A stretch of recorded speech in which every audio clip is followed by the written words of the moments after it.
This podcast is rated R for restricted. Under 17 requires accompanying parent or adult guardian. Mission 250.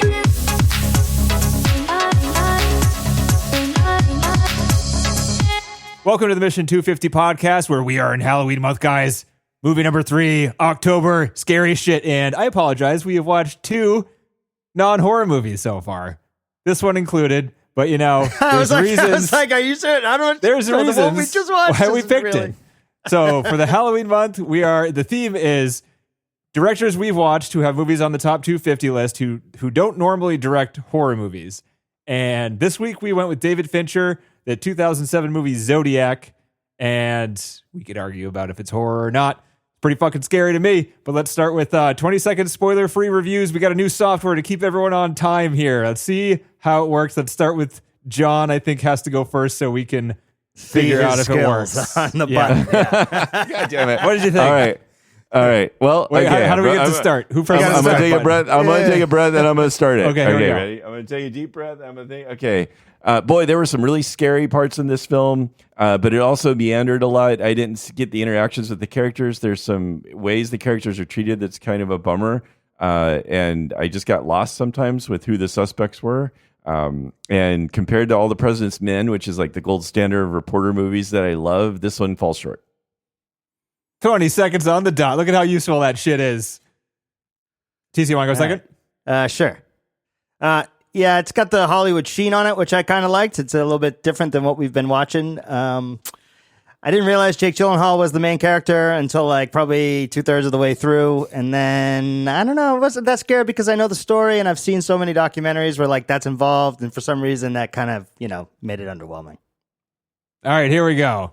All your complaints, anything negative you can say about this movie, I see it as a positive. The boring part in the middle reflects real life. The character interactions is just difficult, like office life. The structure is unique because life is unique. It's just, I think it's pretty damn close to perfect. I love this movie. This is my favorite Fincher movie. Wow. Oh, and is it nice. because the, length of time they had to portray it somehow? Is that what you're saying? I think, so the first time I watched it, I was thrown off guard. I've seen this movie probably 4 times at this point. Oh, wow. Knowing the structure and knowing a lot of the backstory of the Zodiac really help you enjoy the movie more because there's a lot of information on the Zodiac killing. It's like there's so many books written about it. There are podcasts after podcasts. There are TV shows. There's other documentaries that have come out since this movie. It is endless. And, there's no answer to any of it, which is why people are fascinated by it because most people are dead. People can't remember. There are conflicting reports, all of that stuff. But the way the movie is structured, I feel like it's done, in a mundane kind of way the whole way through, which seems real to me. Like I really fall into this world where there's people giving performances, but there's not one scene where I see the actors giving an Oscar-worthy performance, right? But they're solid throughout, and they like their characters seem real, and the interactions seem real. People are shaking their heads. I find them to be very real. I'll agree that they were consistent throughout. Okay. I will. Ruffalo is, Ruffalo. I love Ruffalo, but is that good you mean to in see, a positive way, right? I Absolutely. know. Absolutely. It's good to see a young Buffalo. I love And the seeing Hollywood young sheen, Buffalo. I prefer sometimes. It is. So it it looks wasn't a great. complaint. Yeah, it does look great. Looked really cohesive. Yeah, all those things you said are not what I see as the highlight of the film, though. Anyway, but I just thought the quiet moments where the early on, the quiet moments where the killings happen are terrifying to me. I don't know why exactly, but the it's because car it's so linear, right? And it's so mundane, and it's not flashy. It's not glorified violence. Like the people react realistically, where they're just like, it's kind of weird how there's like Is people it are going to realistic jump. though? They didn't just drive away. This is exactly how these murders happened. I know, but exactly how they happened. They kind of embellished, I'm sure, like how many times he came back. Nope, exactly 100%. How do you know these people are dead? Because they have police report. No, the reason they didn't show part of the reason this movie is confusing is there is a double murder that happens before this movie starts, and they didn't show it because both of the victims died, so they didn't have any eyewitness information. But the ones they show in the movie had eyewitness information because the people on the date, the dude lived, the people on the date in the car, the guy lived, people on the date by the lake. That the guy one was lived. the most realistic one. Let's be honest. The one with the stabbing was the most realistic one. That's one of the scariest, top 3 scariest scenes in a movie. But like I've the ever kids seen. in the car, or like the other time where she's like, "Oh yeah, I guess you can tighten my nut." Yeah, sure, whatever. No one's doing that. Okay, you got a serial killer out there, and you're like, "Yeah, go ahead, guy. You can tighten my fucking tire up." Yeah, it no happens. Thanks. It happened back in the 60s. People didn't know. They didn't have this. They didn't have the reality TV we have. Even if it's in the newspaper, some people didn't pay attention. Like, this shit happened a lot easier back then. Serial killers weren't a thing back then. Like, this was a brand new thing. I think serial killers were a thing. They weren't. They just weren't as shown on TV as much. But like, people knew about serial killers. I mean, there was Jack the Ripper. There was the guy that lived in Chicago during the World Fair. But like, the idea of a serial killer was so not a regular thing that there were police officers in this investigation that impeded the investigation because they didn't believe that this was a thing. That there was a bunch of murders, and they're like, these aren't connected. I feel like that's common too in normal policing. Yeah, but now it's kind of understood that people kill other people in series. I don't know. Like, all I'm saying is some of it was not believable. I just didn't. It wasn't presented in a believable way to you. Well, there you go. That's a better way. Even if they were following what happened, it didn't follow a believable pattern to you in the way that was presented in the film. Right. So I think that's part of the excuse I'm giving myself with this movie. I pulled a John where John reads and it gets an entire story in his head before he watches something sometimes, right? With like Citizen Kane, for example. He liked that movie because he got the story and what's good before he actually watched it. This, doing all this research I did for this movie was like, a first for me. But watching it again while doing that, I fill in the gaps. Like the things where you see character interactions not making sense, I fill in the gaps because either I know that there was a long period of time in between these two scenes or there's a lot of other stuff going on. There are things in this movie that you don't necessarily pick up that I didn't pick up, like the scene where there's a montage of a bunch of letters all over the wall. Like it's in the first, maybe like a third of the way through the movie. It's like after the 2 murders, it's after the first letter. And then there's a whole montage scene. They don't tell you what's going on, but it's like the camera pans. There's a bunch of like special effects shots of like ciphers being walls and like it's all moving around. That montage is supposed to tell you that the Zodiac is writing letter after letter, like for a long period of time after these first 5 murders. And that doesn't necessarily come across as obvious, but knowing that, it helps you understand like how the progression is going because it jumps around at such random intervals, right? That's another part of the thing where it might be difficult to follow. It's like 2 weeks later, 7 months later, 4.5 years later. This guy's been drunk for 7 months. Yeah. That it's kind of all over the place. Yeah, I know. Yeah. And there's a lot of moving around. I get it. I mean, yeah. I kind of fill in the blank with some exposition though a lot, which I wasn't a huge fan of. I love all the dialogue. Where they're having dialogue where it's literally just to explain, but it's so confusing. I mean, it is. And it's what, 15, 16 years or something of items to go through before we can really get the full story. So, they're not really having the luxury of time, are they? Mm-hmm. I still like Gyllenhaal. I still liked Ruffalo. I love they did great. Love these I thought they were actors. consistent. So many good actors in this movie. Yeah. But star-studded cast. Yeah. I just didn't feel, and maybe you're right. That's just, they're trying to portray sort of real boring life, but there wasn't, because again, I think of the President Man, All the President's Men, and the interactions between the 2 reporters, and how awesome that was. How there was such a sense of depth to them, and their desire to get a story and what that meant. And you have like Dave Toschi. He's really an interesting guy. He wrote these fake letters praising himself to this other author who was doing the Tales from the City, like short stories in the newspaper. He wrote these fan fiction letters about himself to the author because the author was like mentioning him as like a mentor in the stories.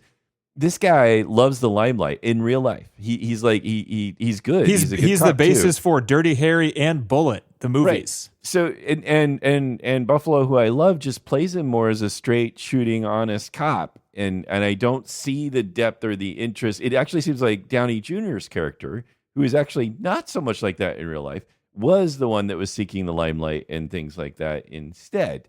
And it just, again, I didn't see a lot of depth in the interactions either. Again, maybe that's just real life, but even like Gyllenhaal and Downey's interactions just seemed pretty pat. They didn't really seem to have much depth to them. They're just like snarky comment. And they didn't really make them become friends or anything. Yeah, they kind of, I didn't feel like they I didn't spent a lot feel of the time together to relationships. still be like, we don't really like each other. That happens all the they're time. just You like- guys, so that's I the know. thing with this movie. That's This movie life, okay? defies But it expectations. was for one-sided movies. too, though, because Robert Downey Jr. was the only one not giving a fuck. Because Gyllenhaal obviously cared for him because he Right, went to right. go Yeah. visit him and Well, follow up. all I'm But hearing from you guys that right now. You didn't get that sort of relationship by the rest of the movie. Right. It's feel just that way, like, right? yeah. It didn't I'm feel like hearing. much. Let me just say real quick. I'm hearing a lot of things you come to expect from other movies, and this movie doesn't give it to you. Therefore, you don't Fine. like it. That's what I'm hearing. With the now. Hollywood also sheen, fine. especially, yeah, I'm Also- expecting a yeah, certain yeah. certain bit. You may be right. I want to see like these actors. I want show them to me be some really friends. cool I want them to be a relationships. fucking conclusion. I want them to That's be what I friends. want. Right. I wanted them to be buds. I did. Or not friends. I want them to be like frenemies. I want them to be like really biting at each other or whatever. But it just doesn't. And it feels like they're sort of trying, and it doesn't really work. They're on different Like, pages. they're- All the three main character guys in this movie are all on different pages. Yeah. And the only thing that kind of irks me is that the Jake Gyllenhaal and Robert Downey Jr. characters didn't really interact at all this entire thing. So that whole, other than to just quip at each other, even though they're No, like- drinking together a lot apparently, and Right. they're hanging out a lot, like TC was saying. But no, there's in still real not life they this didn't sense. interact. So like that relationship is totally made up Yeah. in the movie. Everything Yeah. else is real It's maybe except why- for their why relationship. not there. Well, no. I mean, again, but there's a lot of liberties. Tons taken, of because right? but like the liberties were not created due for like that the Paul Avery and Grace Smith characters. That was created for dramatic purposes to keep the story flowing because they needed some cohesion in the Yeah, drama. yeah. But everything else, the decisions made and what they showed Right. were kind of decisions made through education, through going through police reports, through Right. talking to people, and then deciding which one do we think is most likely to have happened. And they do that know. with every single detail in the movie, like to a completely I know they insane got. extent. I mean, again, they got obsessed about this while they did it, which is cool. But again, but with the Paul Avery, they're like they were oh, obsessed yeah, with it so- their entire lives. I Fincher know, grew up in the but- Bay but- Area when this was happening, and Yeah. the screenwriter read the book when he was a teenager and wanted to make this his entire life. Right. But So if you they're say they wanted obsessed. dramatic, There you if go. they do that, yet they still want these dramatic licenses. That's annoying. You and have like with to. the Paul Well, Avery you're right. character. You have to, or it's not going to sell. Yeah, to but the in real life, he wasn't an financiers. alcohol. He didn't like turn to drugs and alcohol and just waste his life away because of the Zodiac The case. lack He of actually limelight from the Yeah, Zodiac. he went and did did a whole bunch of stuff with the Patty Hearst case and Yep. wrote books about it. He actually. I love it when John had a does very research. big Look at career. this. Right. So it seems like it's just funny how they got it opposite. Like they don't show Dave Toschi doing what he did, and then they also don't show. Well, Dave Downey Toschi, Jr.'s I would character argue, either. is so Mark Buffalo himself hung out with this guy for a while, and he got to live with him and not live, like spend Right. days with them and stuff. So like he is acting like him, and people that watch the movie say that Buffalo did a really good job with this guy. It may not be his entire personality, I was but gonna we're say, not he just- seeing the part yeah. of him that is signing off on movie contracts. He and just shit plays like that. it very straight in a very likable way. And I really like. And I love Buffalo does little things like he has the BLT and he takes the tomato off. That's what because you he do has with the BLT. digestional problems. Oh, I didn't even know that. that's a that's part of, why like, he's his always little kinda- character thing. That's He's always got a- talking about food Yeah. and like he's so focused on food and what he's eating. I mean, you don't really see why, but I like it. I mean, You know, it's he just what like- was it? Sanka and animal crackers were what this guy actually lived on. That's why he's always asking for Sanka. animal crackers, because in reality, this guy lived on that for years, which is fucking disgusting and probably led like to his belly hurt, so Yeah. the crackers was maybe a little easy on him. easier Yeah. on the stomach. Yeah. Is Sanka it's- easy to drink? I don't even know what that shit is. It is I'm not really sure. fun to hear something and think about something that I have not heard of in Animal 30 crackers? years. Sanka. Oh, Sanka. It's like I Animal know what crackers that too. is. What is I used it? to love Yeah. those growing up. It's one of the first decaffeinated coffees. Is it So- just Okay. coffee beans? Yeah, well, it's like back in 1903 it came about. Is it just coffee beans though, or is it something else? It's decaffeinated coffee. It's like a decaffeination process that was original. They had they invented a decaffeination method. And then Dunkin' Donuts made their iced coffee, and everyone's like, "Fuck this other shit. This shit's delicious." Dunkin' Donuts in a Yeah. 64-ounce container all day. Mm-hmm. $3. Give me 2 and 2, hon. Thanks. How much milk do you want? A fist's worth. I You put a want fist's 2 worth full of milk? sugars and 2 creeps. right, Okay, that's right, that's what right. I want. It just dumped the bag in my mouth on the way out. Now I'm just gonna pull the chain. I got a Dunkin' Donuts iced coffee at Logan Airport once, and it was just a 64-ounce thing of milk. And I went back in line, and I was like, "Hey, this is just milk." And they're like, "Oh yeah, you're right." And then they took it back, and they came back 2 minutes later, and it was still just milk. That's But I took gross. it, and I drank a bunch of milk in the airport, which is probably a pretty bad idea. But what do you think? So you're right. The mundaneness maybe, but I mean, it's funny because you see it as polished, but certainly those car visual. scenes are still The visuals visuals polished. The are- colors, I know, the color I know. correction, it I all think looks the it's- same. The way they And it makes dressed the everyone, CG it's great. invisible. Did you guys Yeah. notice CG in this movie? No, I did not. There is so much CG in this movie. It Really? is fucking crazy. They have a whole special feature for the visual effects. And when they show, you're just like, I had no idea. I literally thought they were in all these places all the time. There was so Wow. much green screen. There were so many digital shots, so many things added in. It's like one of the best visual movies I've ever seen in terms of special effects because you can't tell. No, they going like on. use CG to make it seem natural, which is not usual, right? Like, Yeah, you I use mean, like, CG even to, all the blood- augment stuff. Yeah, all the blood is digitally added in. 100% of the blood. I could What's see that, spraying but out of- I didn't know it, but I could see Yeah. that. Yeah, that seems difficult to make it look real. yeah. It Well, looks they kept real. them on quick shots. It was like blood. What about the gone. slow-mo, the Blood. cabbies? The cabbie with the That's slow-mo and true. the close-up, That's and true. his Yeah. head moves and the skin flap comes Yeah. out. Like, that's all Yeah. digital. It was Yeah, nasty. that worked. Yeah. That worked well. So good. sudden too, man. Again, this ranks up there. I think as far as like just brutal violence in terms of, I remember being scared when I was about to watch this film again and seeing these scenes like, oh God, I remember this part. Oh, like I've the seen it opening before. stuff. Yeah. The Yeah. opening stuff in particular is terrifying. The thing that scared me the most was the car coming back. That shit is a mind fuck, right? Like when it goes away and you're like, oh, good, that's over. And then all of a sudden you hear, "Arr," and he's coming back 100 miles an hour. Like, fuck, you're fucked. That was probably the scariest part in the opening for me. That part was freaky. Yeah, that Berryessa lakeside scene. First time I watched it, I think that was the most sickening scene I've ever seen. And I've seen it like 4 times at this point. It's still pretty scary. Oh, Just- man, just just the the idea way- of like looking at your loved one while like you potentially might see them for the last time. Like that idea is just, sickening, really. And I can't think of another movie that does violence so non-glorified. I'm just thinking of like Denis Villeneuve's movies, maybe like Incendies or Incendies, however you want to pronounce it. It's like real quick. It's not flashy. It's scary, but like blunt. This movie does it. It's even like more flat because it's so well. I think the lighting has a lot to do with it. Like they're just out on a sunny day and it looks like a nice sunny day.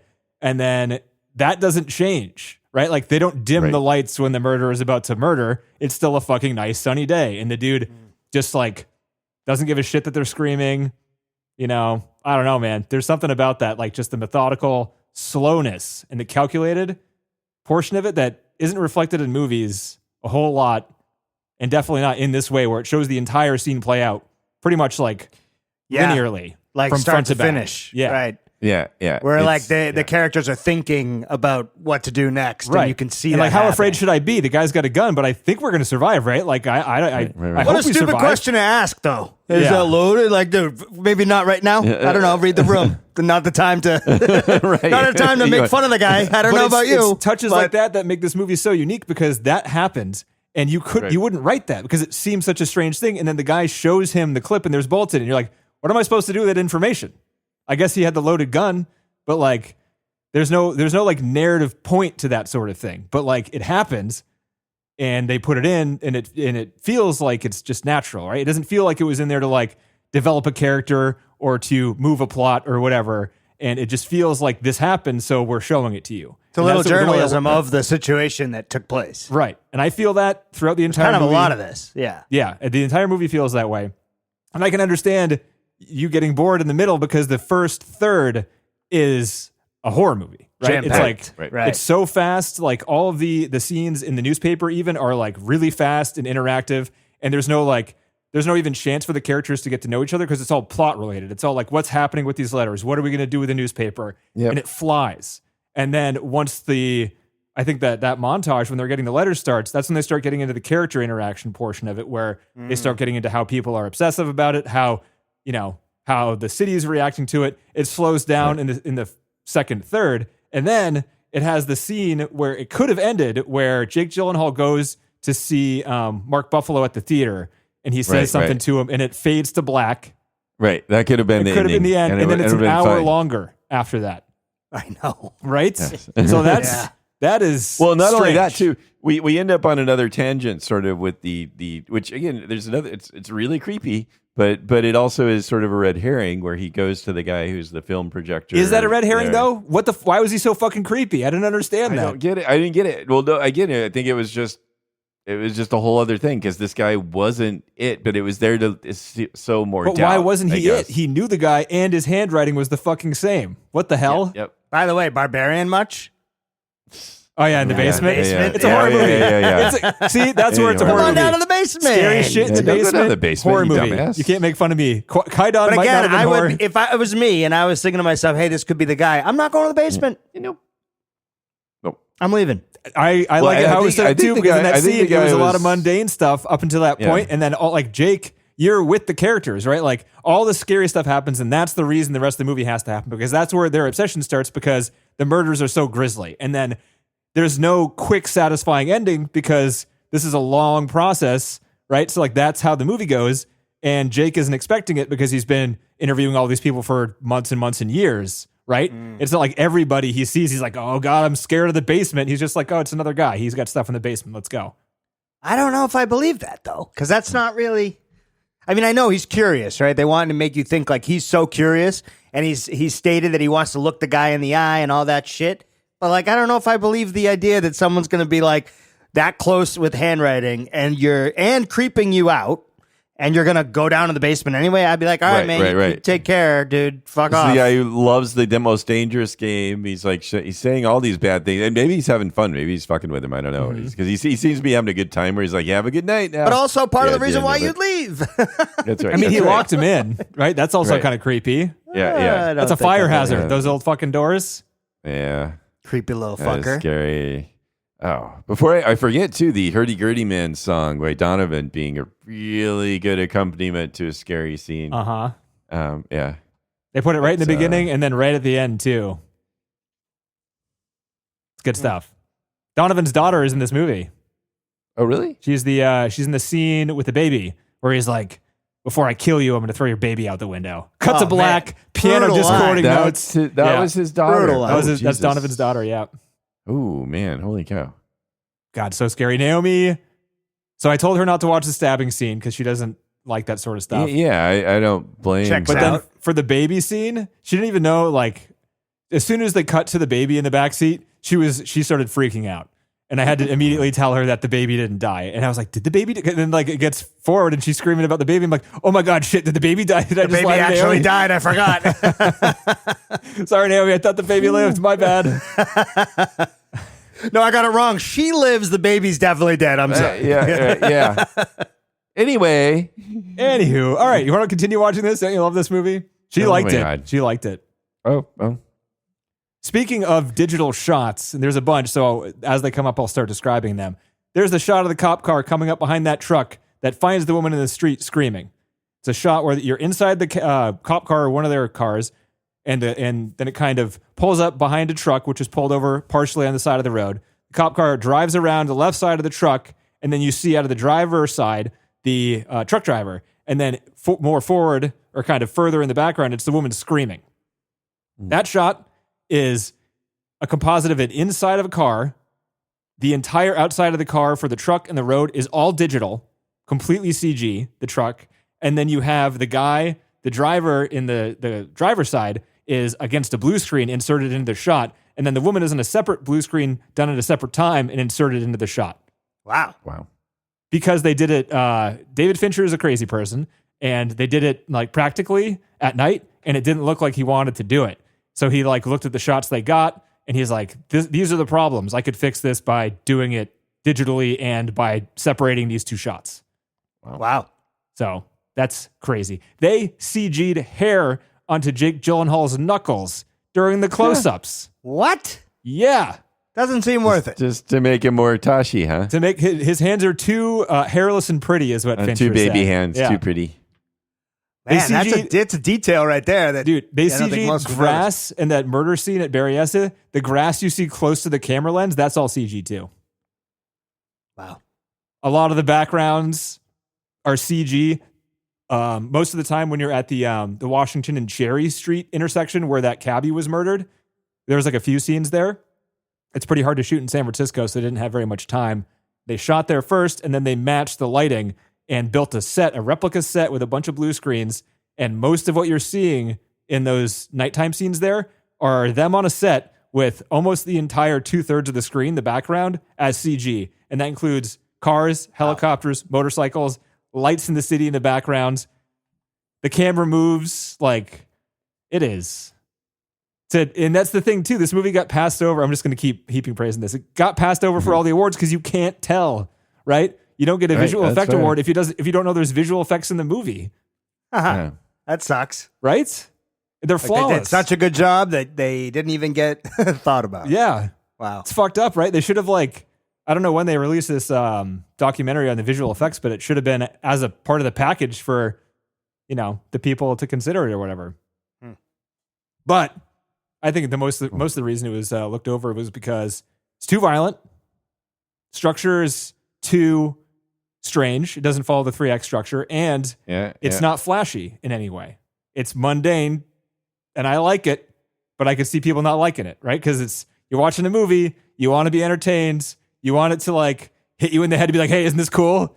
You're watching a movie here. You're sitting in a chair. You could fall asleep, but you want to continue watching this, don't you? Yeah. I also think I remembered, I think I liked it a lot more the first time I watched it, but I also think because I thought it was going to go somewhere, right? I didn't know that it was going to be so inconclusive. It went somewhere. Come on, there's a conclusion at the end. We have to read it, but there's a conclusion. Yeah, there's the conclusion. The guy points at what's his name's face. That's pretty conclusive. Yeah.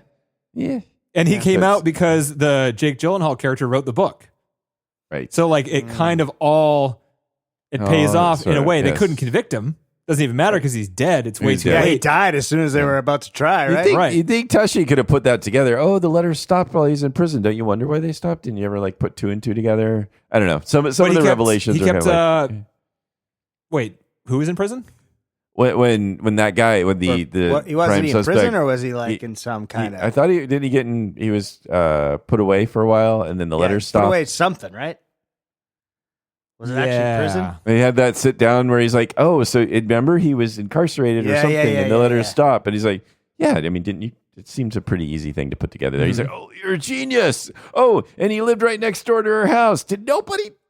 Yeah, I like that part of this movie too because especially because he was already a suspect. You would think, but who looks at that? There's so much into that. There's no internet back then. There's no AI. There's nothing that you can just plug in and be like, show me associations between these two people. You have to go. Yeah, but didn't he talk to the wife or the sister or something like that? He lived in his mother's basement or whatever, right? So it wasn't even under his name. So there's no. That's yeah, but didn't that woman talk about Lee as having issues and writing crazy shit and there was plenty of reasons why they should have kept looking at that guy. I mean, they had him on he is still the main suspect. He was, and was he the main suspect throughout all the years? Yes. Depending on who you're talking to, yes. It changed as it does in the movie. And there's you can't say for sure that Arthur Lee Allen did all of this, but it seems to really point to that. But I think what the movie does too does really well is I hear your points, and that would normally kind of make me feel upset, but I think they did a really good job of showing how technology really slowed down the development of this investigation, because just comparing it to All the President's Men, that was 2 dudes working on a private investigation, right? There was nobody else bothering them. They were being threatened and stuff, but this specifically has this serial killer sending out ciphers to newspapers. So I don't know how many people read newspapers, but millions of people are looking at this stuff, and they're calling in the police stations, and they have to listen to every single person give evidence. Well, and not to mention the police stations aren't working together. That was the most annoying thing about it, and I'm sure that's realistic to the time. It was realistic, yeah. That was a good sequence. I really liked. Tell me, they're we're fucking busy over here too, man. Everybody's fucking busy. You didn't ask us. We didn't tell you. Okay, fuck off. Yeah. No, that was a great sequence with Goose trying to talk to the guys. I'll fax you one. We don't have a telefax. I know. We'll mail it to you. Right? No, you don't do that either. Okay. But I thought all that intro stuff kind of got me through the other parts that you're talking about, where some things seem obvious, But at the beginning of the investigation, when they had the most manpower, they were being swarmed with all this shit from like, they were being bothered by the press. The press was, it was fucking with the investigation. They were being called by like thousands of people.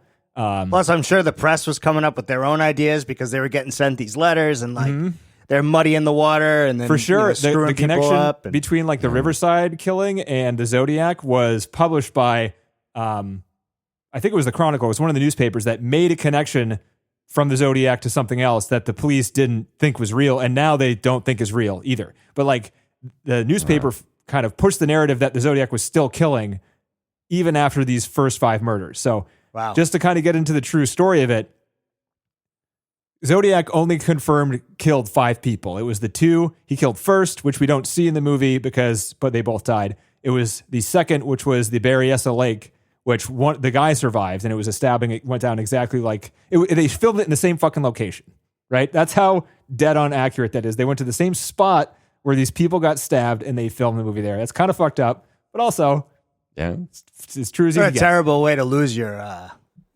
wife. Yeah, well, they were just dating. That was like they didn't even know each other that well. Even still, brutal. I mean, getting stabbed to death definitely suck. And then it was the cabbie in San Francisco, because those are the only ones where they can actually get the letters and the articles of clothing and the descriptions given by given by the Zodiac killer that weren't in the newspapers that only the police knew. Those are the only ones. And then a lot of people think that he had heat on him after those ones, because they did interview him, and that interview in this movie, which is also a great scene, went down exactly like that, where everyone in the room was just like, holy shit, this is the guy. Can we arrest him? And they just didn't have the evidence to do it.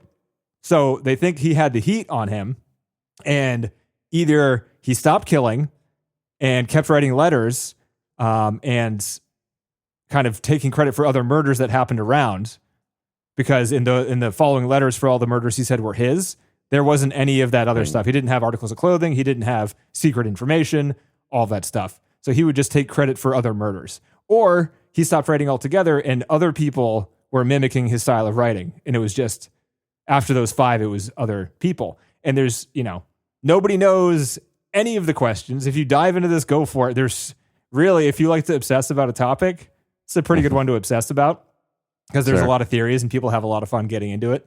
But there's no answers. That's basically it. This guy probably did it, and that's as good as anyone's ever going to get. Which will keep it alive forever, probably, which is somewhat unfortunate. Kind of makes him infamous, and kind of probably motivates other serial killers to do something similar. Hopefully not. I mean, probably. It hasn't been. I mean, certainly. Oh, John, we can't hear you. Oh, sorry. We had a bunch of kid noise going on. No, you'd think I don't know. There hasn't necessarily been a rash of this kind of thing where people are writing letters. I mean, back then it was newspapers, but certainly, I guess there's all kinds of other ways people get attention now. You don't have to kill people. School shooting. You can just do really. Yeah, I guess there's that. That's true. It's easier. You don't have to even be clever enough to do a cipher to do that. You can just fucking go to Walmart, buy a gun, and you can't make jokes about this, but you only get to do one of those. This is like an ongoing, like Unabomber kind of thing. It seems like this kind of thing is sort of rare, where you have like an ongoing like correspondence and communication around the series. I don't think it's possible anymore. No, there's too much information. Right? One email out, they'd be in your house. Right, that's true. You'd be gone, right? They'd get you. They're rolling deep on people because of their chat GPT history, let alone fucking email at this point. That's fair. So. Yeah, they just catch you, loop into the Ring camera network, and they can watch everything you did. That's true. Easy. Yeah. Oh shit! I have to get rid of my Ring camera. They can hack my Ring. I mean, no. As long as it's pointing outside, you're all right. I got mine pointing at my bed. Shit. There's just more law enforcement, federal collaborations now with Ring. I mean, it's not even that. Isn't it the data brokers too? Like, don't they have more ability to like pull shit in and then sell it back to the government with no issues? For that Ring camera stuff, you can opt out of it, but it defaults you to opt in, to be like, you can join the Ring network, and your neighbors can tell you where shit's so many happening. people aren't even smart enough to open the fucking manual. They just plop it in place and it connects, right? Yeah. I know when my Amazon package comes there's in. no way that back then you could do this kind of shit because it was mail. It was just the post was the post, and it was slow, and he got lucky too. That the cab murder scene, or the cab murder crime. He said that he was interrogated by police officers. So not even just seen, but that fuck up over the radio where they said it was a black guy instead of a white guy. That happens, and it allowed him to get away. Because they were like, there was a lot of people around, and cops saw him, cops interrogated him, and he got away because of that fuck up. And so that's pretty fucking lucky, right? He would have gotten caught otherwise. Right. Crazy. And so just to kind of put out two things that aren't really accurate in this movie, Robert Downey Jr., Paul Avery's character is like not a great addition to the movie. It's my least favorite character in the movie, probably. But he's Robert Downey Jr. I know. He seems too cool for the movie, is what it seems like. He definitely, and it seems like that was during his ramping up period, right? Yeah. For him, yeah. And even if again, this is not what his actual character did, actual person did, but he's showing he just looks too cool and wacky, even turning to a life of drugs and seclusion, that it just doesn't work very well because he's still RDJ having fun or something. It just seems like This is a year before Iron Man comes out. Oh wow! So this is peak, pre-peak. Right, this is probably how he got cast in Iron Man. Was we want you to do that again. Oh, you're back together? Okay, you can show up and do stuff. And he could do Soderbergh made him do tons and tons and tons of takes, right? Worked him hard. Yeah. So you said Soderbergh? We're doing Fincher, John. Fincher, Soderbergh, director. Shit. I'm not sure we've done a Soderbergh movie on this podcast. Soderbergh? I don't think so. Well, we need to do 5 or 6. Which which one would we even do? I'm not sure people like Soderbergh as much as you bringing him up next to Fincher. I have no idea why I'm saying I'm suck. I suck. I'm terrible. I'm suck. It's a perfect expression. I'm suck. Because I can't even say it right. Yes, you suck. You are suck. I'm suck so bad. Okay. Anyway, go on. What am I talking about? Lots of stuff. Am I changing your opinions on the boring parts of this movie? I don't think they're boring at all. No. Yeah. Should we get into trivia?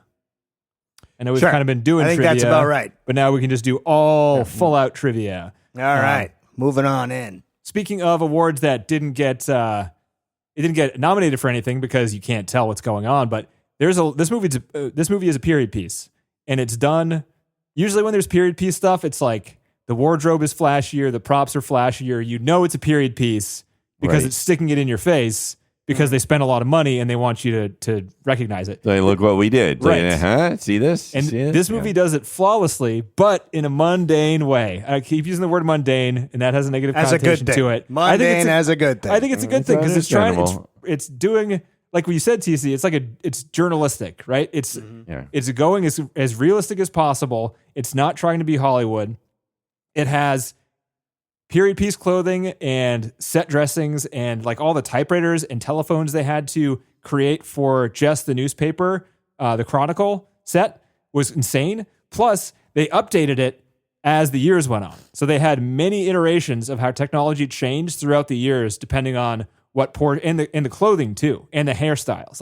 All this stuff slightly changed based on the year and based on the location. They did all of that, and it's all in there. And when they point at it, you can see it, but you don't notice it when you're watching it. For me, it's because I'm engrossed in the story, and it just feels like I'm watching something real. For you guys, it sounds like it's because you're not paying attention to the movie.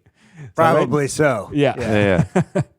But I think that's incredible too. But it also could be that it was that subtle and that good that it's subconscious and you do notice it, but you're not aware of it because you're not paying attention to it, and it just feels right because we're in another set of years. So. Yeah, that's how I felt when I watched it. Yeah, it just felt right, and it felt like I was living in there and stuff. Yeah, that's the sheen I'm talking about. Where everything checks out so well that you're just kind of inside the story, but the story drags a little bit. Even though it's because in real life it dragged a little bit. Yeah. Journalism is typically considered bad, It's not typically considered something good. But in this instance, or any kind of like long-term unknown solved crime, like that works. It's actually perfect for that setting. I think so too. Yeah. It's perfect for what it's trying to get across. It isn't guaranteed to entertain everyone is the problem, I think. Because usually movies follow the formula that entertain people, and that's fine. But this movie didn't want to do that. And David Fincher was at a point in his career where somebody wrote the script because they were obsessed with it. They gave it to him because he did Seven, and the screenwriter wanted David Fincher at the top of the list. He's like, I'm never going to get Fincher because he's Fincher. He's huge. This is like after, Seven and Fight Club, he's fucking huge. And he's like, as soon as Fincher got it, he's like, hell yeah, I'll do this. This is a great screenplay, and I love this topic. We're doing it. Ton of money for this movie, $70 million to do a bunch of people talking in a room for 3 hours, right? It's pretty incredible really, what he alone would be able to do this movie. And he chose to do it in such a unique way and true to real life that I fucking love him for it. It's like, it's such a unique movie to me, is how I feel. It's such Danny a is gushing. Dude, I love this movie. It's so fucking good. There's nothing else like it. The only thing close to this is Mindhunter, the TV show David Fincher did, and it's not as good as this movie. I don't think. That was really boring. Oh, you thought that was boring? I like that man. show. Couldn't finish the season. Well, we just got different tastes then, because I think that much that we and know. that and this are the two best things I think Fincher has done. It's it because had a lot of of the restraint. TV, sort of oriented planning and blocking, right? Where they're like talking for a in little bit. Mindhunter, They're explaining yes. in both in the movie too. I felt like this one did it more naturally than Mindhunter. But it did remind me of TV, like an SVU or some kind of cop show where they're like, they're thinking the thing out together, and like that gives you all the exposition for what's going on. Mm-hmm. That's a very TV oriented thing, which I think is where it also feels more fast paced, because like that's what they do on television to keep you engaged for however long they want to show you something, right? And the reason they do it in this movie is because the script is 200 pages long, and they didn't want it to be that long. So Fincher actually cast people based on how fast they could talk. Whoa. So they could make the movie shorter by making everybody talk really fast the entire movie. So, John, you would have been fucked. There'd been like 20 seconds. That's all you got. Shit. What? We only got the first page. Career. There was 3 pages to say. Fuck. Have you seen The Social Network, TC? I skipped it because I can't stand Zuckerberg. Okay. Because I would say, like, that's another Fincher movie, and that was an Aaron Sorkin screenplay. And that one, so Aaron Sorkin does a lot I'm of also TV not stuff. a huge fan of him either. Yeah, I'm usually not a huge fan of his either, but I did like the Social Network's really good. You should watch it. I remember liking the Social Network a lot. And he also did the Steve Jobs movie. One of them, I think it was called Jobs or something. That was really good. But it is just like his style is super fast talking, right? It's like people walking down corridors talking super fast to each other, and that's almost the entire movie. This wasn't an Aaron Sorkin screenplay, but I could see how one would think the fast talking and kind of standing in one place is TV-ish. Yep. Yeah. I mean, I like it. I'm not I like dissing it too. it, but As long as what they're saying is entertaining and interesting, then I'm good. So speaking of Fincher and all of his takes, or John, you got something? Well, I was just before you move off of the style of it. It is really impressive how it's really a complete 180 away from what Seven and Fight Club are. Like Seven is like, so look at me, aren't I cool, kind of stylish, and certainly Fight Club is that way. And so it is impressive for him to not be a show off here, to just sort of like really want to like be true to what he thinks is the film he wants to make, or the tone that he wants to set in terms of this realistic sort of set way of going about it. So that's impressive. I'll give you that. It is. And I wonder how many executives and whatnot were maybe a little pissed, thinking that we're going to have another film that's going to like wow people, and you're going to see water going into faucets in really cool ways or whatever, like the Fight Club action shots. But no, they actually, so they first went to MGM. Are they happy? It didn't make that much money, but they found a studio that was willing to do what he wanted to do. So the screenplay, yeah. I guess he was up front. It wasn't like he was saying he was going to do it any differently, I guess. Right. So. Zodiac. I should get this. I'm talking about the screenwriter a lot, so I should probably say his name.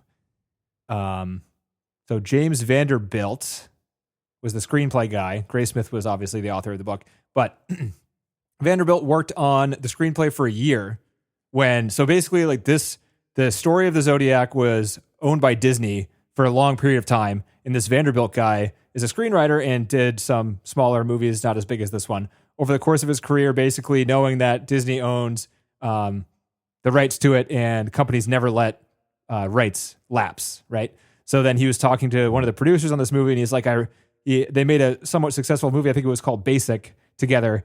And then the guy was like, if you could make anything, what would it be? And he's like, Zodiac, the book that Graysmith wrote, I would make that. And he's like, oh, let's do that. And he's like, no, Disney owns it. That sucks. The producer goes and calls Disney. It had just lapsed. They forgot to renew the license. Hell yeah. So they went to the bidding war. Yeah. So there was a whole bidding war on the property, and their bid wasn't the highest, but the way they sold it, it was Graysmith met with everybody, and he went with Vanderbilt because Vanderbilt was obsessed. Is it still obsessed? He was in a lot of the special features. So like that showed, and Graysmith wanted the guy that was obsessed with him and would portray him in probably the way that he would manipulate him to be portrayed, right? Because the guy wrote the book. I don't know. It might be how he is, but they selected this guy. Took him a year to write the screenplay from the book, and then sent it to Fincher, thinking he wasn't going to get it. Fincher immediately picked it up and was like, fuck yes, let's do this. They then spent another 18 months on top of that, taking the screenplay that Vanderbilt had written, going around interviewing cops, interviewing the victims. They interviewed both living victims. They went through all the police reports. They did a bunch of research and did all the things that were factual as they were, sometimes in the same location, a lot of the times in the same location. And then the stuff that they couldn't figure out, they weighed all the options of what the possibilities were and went with what they thought likely happened based on the amount of information on one side versus the other, sort of thing. So, and they tried to remove portions of it that they had no idea about, like the first murders, which narratively I think is a mistake for a movie because it's kind of fucking confusing. Because I thought, like, watching it again, the two kids in the car, it's like, this is the first time the Zodiac's killing. Nope, the second time. And they just mentioned the first one, and I'm just like, what the fuck? Wait. But they do it for real, like for purposes of realism. Well, but that's the first one they got to know about, right? Right. So they're going to like follow that, right? That's the one that set everything off. Yeah. And then, yeah. So, I mean, that's a weird choice.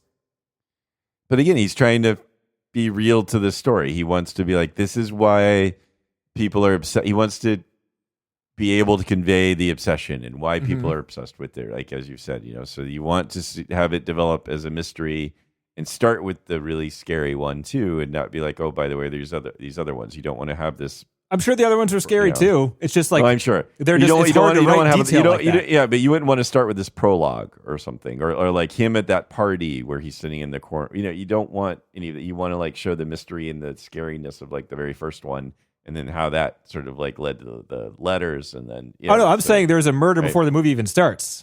Right, yes. Yeah. And I'm sure it was scary if they could write it to be as scary as the other ones, they should have included it. But I think they realized that you can't be scarier than reality, right? You wouldn't be able to write another scene. Well, I think it's but no. Again, I think they want to show this how from the police perspective how it happens. They want to show this, and from the police perspective, that's the first murder until they learn of these other ones, and so that's where you start because that's where like the Zodiac starts. Right. That's where this So it would be.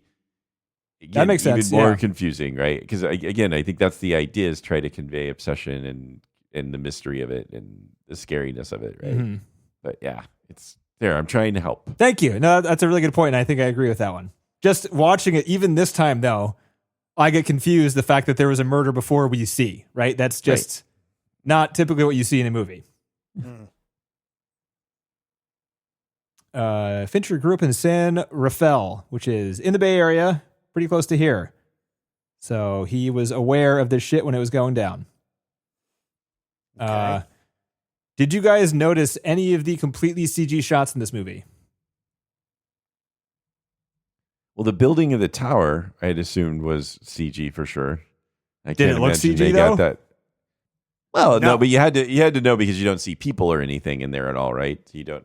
So you it kind of looked like stop motion to me. It did. It looked good. It was really cool to watch. I actually liked it. But Fincher fought hard for that shot. They tried to remove it. It cost hundreds of thousands of dollars for that 10-second long shot because that was like peak takes a lot of time to develop these. All the completely CG shots, they started first and they finished last. They were working on them the entire time. And because the artists were saying, you can work on these forever. There's not enough, you can't put enough detail into these things.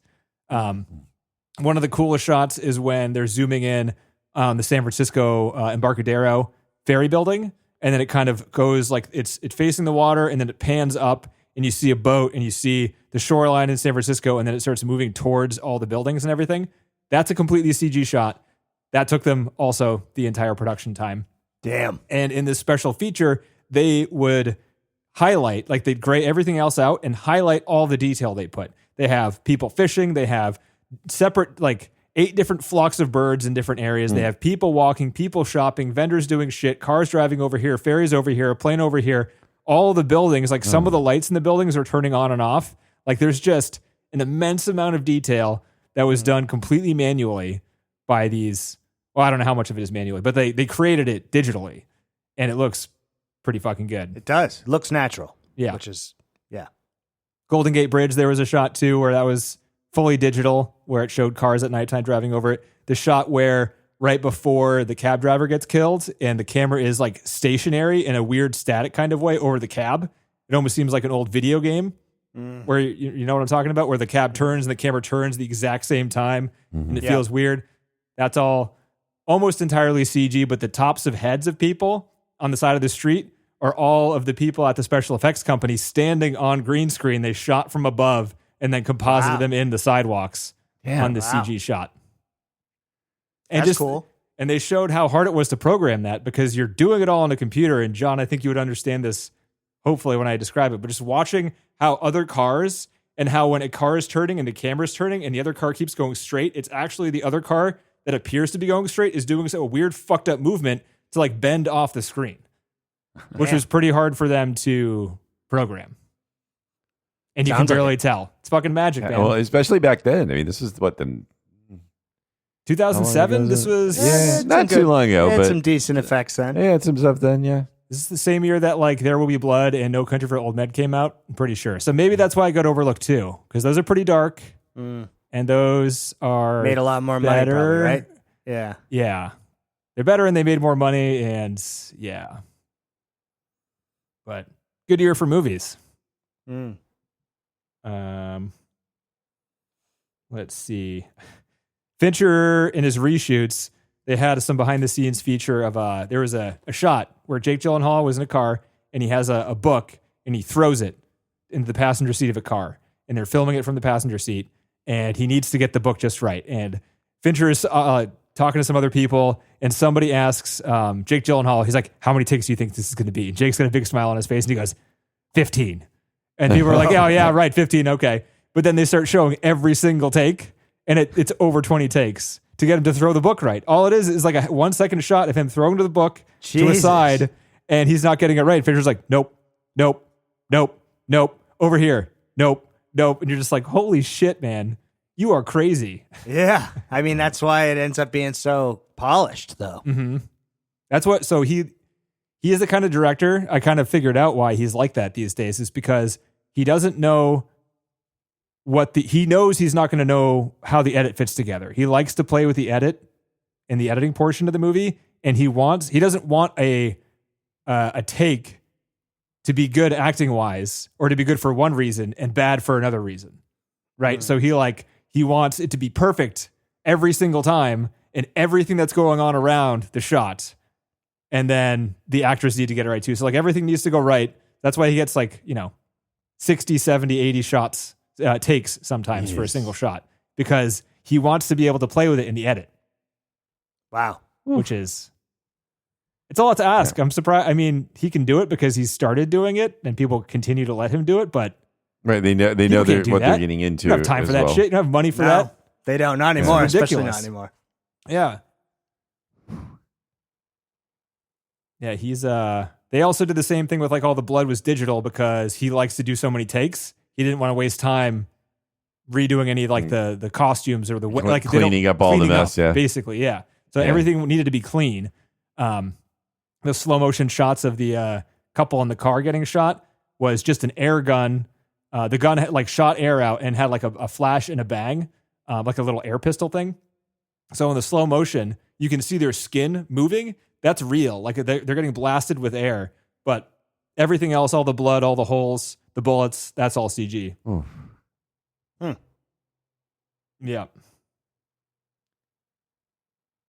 The Lake Berryessa scene with the stabbing, there were trees there because he hid behind the trees. That was a part of how the murder happened. But the trees were gone at this point. The trees no longer exist. So they took trees from other areas of that park, helicoptered them to this spot, and put them, like recreated the set with actual trees. So those trees are real, but they were transplanted. And that scene is basically exactly how it looked back in the late 60s. That's the detail. You got tree helicopters in this one. Not sure I've heard of that one before. What a spend of money, huh? Yeah. Pretty nuts. Yeah, they did a lot of removing of satellite dishes. They did a cost comparison. All these shots of real San Francisco or real areas they were in, seeing where they wanted to put the camera, seeing how many houses they would have to go and convince, like pay the people to go and talk to them, all the paperwork, getting the money, paying the people. It's cheaper to digitally remove stuff than doing all of that manual work. So they did the cost comparison. Now it's obvious that it would just be easier to digitally remove it, but I think back then it was probably still pretty expensive to go in there and take everything out. Yeah, that makes sense. Yeah. The Transamerica building was based on a series of photographs because they filmed the construction and they kind of did that based on how they actually built it. They needed to figure out how buildings were built because you needed to make it look realistic.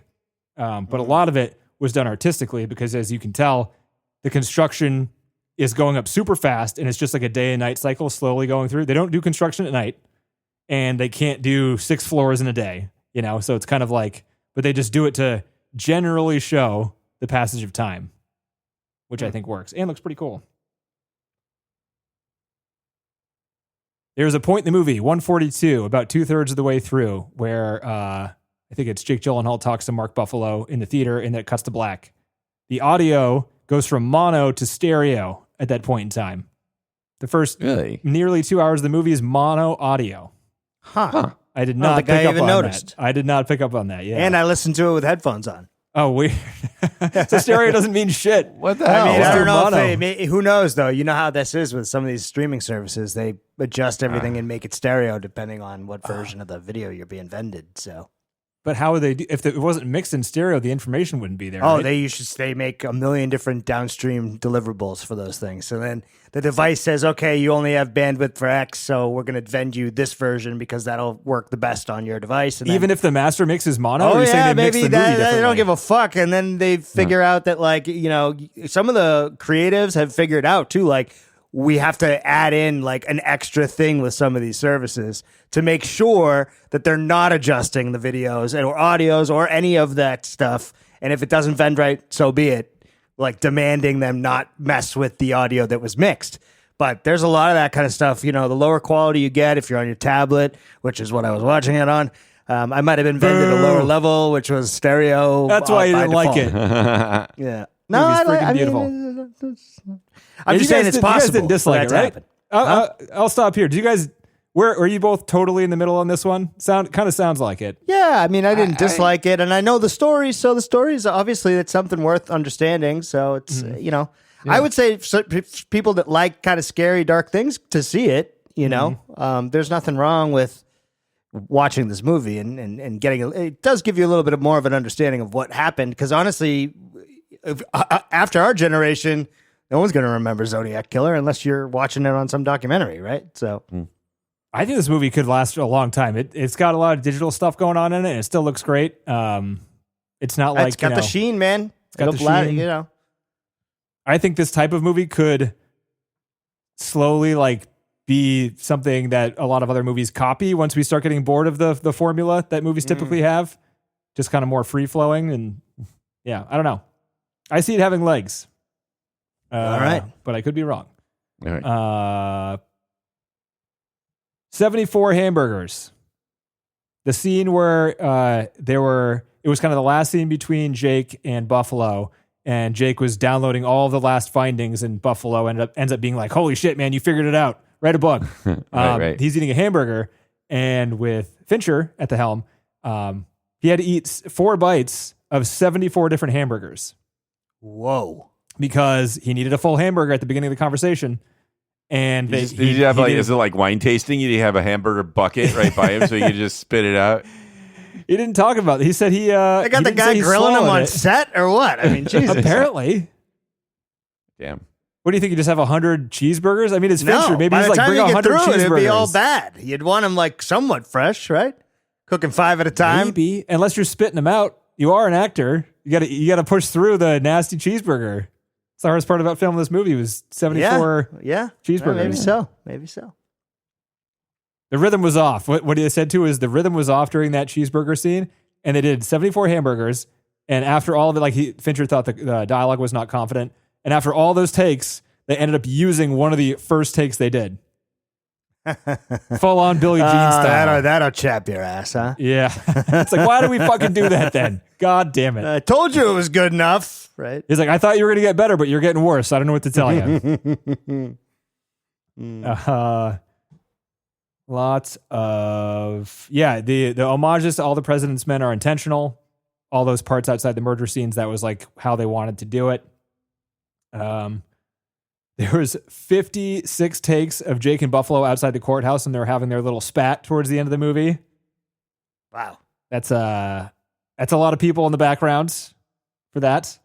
I want to be able to cut. This is Fincher. I want to be able to cut where it serves the story. I don't want to cut because the camera shakes or because the actor fucks up a line. I mean, that's fair. I mean, what the hell, right? That's accountability. Yeah, that's why you hire the good actors, right? Yeah. He's very aware of the edit. He gets the coverage he needs for the scenes, what shots are required to get the shots he needs, and still make the movie flow. But he'll always do a master first, and a master's kind of like getting whoever's in the scene, getting them in a frame and having everybody in the frame, and just doing like a single long take of that and use that as a backup edit for the rest of it. And there were a number of times where the acting was so good during the master shot that they would just full on have an uncut, broken master shot for the scene. The one example is when he takes the tomato off. That whole scene is one take, and it was planned on doing a bunch of close-ups and different kinds of edits, but they got there, got the take, he watched it, and was like, we got it, let's move on. So he doesn't always do 60 takes. Right. Oh, okay. When he's so he doesn't do it confident, just for the he's sake of sure. doing it. Moving on. Yeah. Nice. So yeah, just to say, there's 2 commentary tracks. One is with Fincher. One is with Robert Downey Jr., Jake Gyllenhaal, screenwriter, and a couple of producers. And I would say the David Fincher one's really good, if you like it. And the other one is totally passable. There was almost no good information. It was basically everyone just talking about how good they were and how good of a movie they made for 3 hours. So that was annoying. But the special features were really good too. What else? I think I got through a lot of it. The costumes were replicated for the murder scenes. Kind of fucked up, but also why would you do it any other way? The shoes and the dress and everything. Like, they had the bodies of the victims. They had pictures from the crime scenes, and they just took them, replicated them, fit them to the actors, and that's what they're wearing. Oh, wow. So, pretty fucking weird. I mean, it's weird to say that that's weird because that's a detail, but they're already making a movie about these real people getting murdered. So that is the most fucked up thing this movie's doing if you're upset that they're like getting too real about it, right? Yeah. But we're used to that. But like the details of like, oh, that teenage girl was wearing this dress, that feels a little over the edge. I agree. I don't know why, but it's fucking weird how that is, isn't it? Yeah, that's true. Yeah. Let's see. So something you guys probably didn't notice. The first kid in that car scene that ended up surviving, they wanted to make it as realistic as possible. He also wore what he wore. He was wearing 3 pairs of pants and 4 jackets on the 4th of July. There's a lot of conspiracy theories about why this kid was wearing that. I think the most realistic one is not conspiracy theories, but theories. That he was a small kid and he wore a lot of extra clothes to bulk up to attract the women, which seems kind of like a reasonable thing. Another popular theory is that he knew this guy that shot him. He knew the Zodiac killer, and he was afraid for some reason, and he was wearing it as extra protection. because even in this movie, I mean, there was talk about people knowing the Zodiac killer.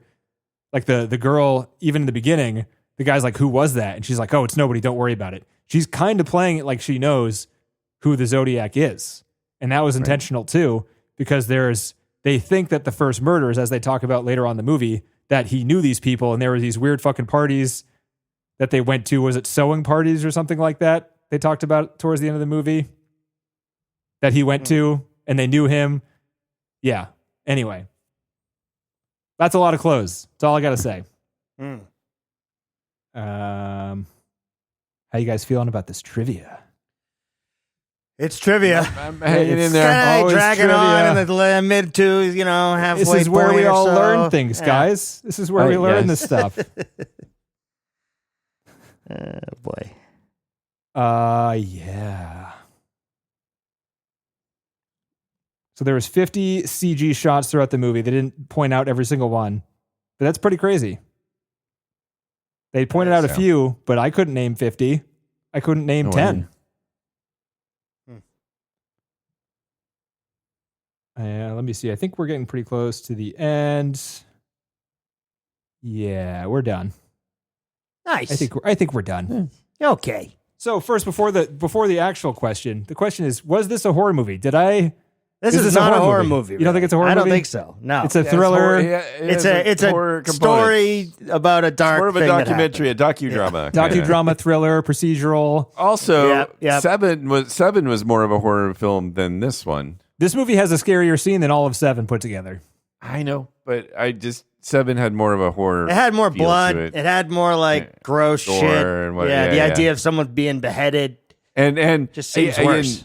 It wasn't like getting stabbed on a picnic seems worse to me. I don't know. I know, but this one, but like Seven was more almost like a slasher film in the sense of like you had this guy who was killing. You knew who he was. Well, I mean, you didn't see his face, but it's not about a mystery of who's the killer sort of thing. Really, it's more about like a slasher film, like that. It's kind of about how the killings happen and why he kills and that sort of thing. And so it. Yeah, I mean, I guess horror isn't fair, but it's close to a slasher film. Seven is, I think. This is very different. Yeah. Once again, it's not really your theme, man. And I feel bad about it. This theme isn't landing very well, so man. Before we get to my apology and left turn on the next movie, would you put this in the top 250? Yes. No. I don't know. I'm going to go... fuck, I don't know, man. I'm going to say no. That's a sad story. And I like all those actors, so it's...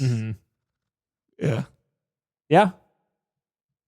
So what I'm doing, I feel bad about the Kaidan and then this also not being horror. We're in Halloween month, October, and we're not watching a lot of horror movies. Next week, I'll tell you what I was going to do because I think we're going to do it in the future anyway. I was going to say we could do the Yorthos Lagmos Dogtooth because that movie is also tangentially scary, but we're not going to do that for Halloween because I don't think it would actually fall under what a horror movie is. That is also TC. That is the copy of the movie I got in the mail. I'm putting it proudly on the fireplace. You got to show that to your kids. Christmas present for your kids, John. I think they'll like it. Yeah. It's like, thanks, Denny. Yeah. They sent me, so this is a new Blu-ray, and they sent me the first copy, and it was bent in half, basically. But the disc was fine. And I was like, this thing is broken. And they're like, okay, we'll send you another one. So I was like, ooh, I have 2 copies of Dogtooth. And you're awesome. like, hey, John, you want this loose CD? You don't want to be caught with 2 copies of Dogtooth. No, you barely get away with one. List. I'm already on a list because I asked for a second copy. If you got like officer, he's got 2 copies of Dog. Oh shit, let's bring him in. He's definitely a suspect. You have more than 1 copy of that movie. I think for in realistic terms, it would be more like what movie? Yeah, that's very true. Also, that's yes, true. but if you're fine, it's foreign. You're fine. Yeah, we don't care about the foreign. Never heard of that one. Right. Yeah. If you like foreign movies, you're enough of a nerd. You're not going to actually kill anybody, so you're good. That's fair. So instead of that, we're going with the same theme, though. I found a movie that fits within the theme and fits within a few other themes too, so it's pretty good. You've lied to us before. I got so many themes. themes. So Gore Verbinski, we've seen him once before. Pirates of the Caribbean, the first movie, is on the list. We watched that fucking 10 years ago at this point. I don't know. The movie he did right before Pirates of the Caribbean is the 2002 movie The Ring. starring shit. Naomi Watts' character, who's Okay. coming fresh off Mulholland Drive, the thing she does after Mulholland Drive, career-defining performance, goes into this movie, The Ring. Brian Cox is in this movie. That's relevant because he was in freaking Zodiac. That's right, yeah. That's fair. Yeah. I'm down. I remember liking that one. Yeah. Okay, let's go. All right, Now that actual- one's a horror movie. You can't. an I don't even actual talk about horror it. Yeah, now we film. can't Yeah. talk shit. No, that is Yeah. an actual horror movie, and it's We got a right horror in time movie for sandwich. the Halloween. Now it's at least a sandwich, right? The bread is the horror, and then the inside is fucking art house and thriller, I guess. Yeah. All right. All right, Yeah. The Ring it is. The Ring it is. Saving always face. love, of the I last love a good episode. sandwich analogy. Those Yeah. always land well. All right. If that's what you're going with, then we'll take it. That's all I got, man. That's all I got. All right. See Talk to you you guys later. next week. Bye.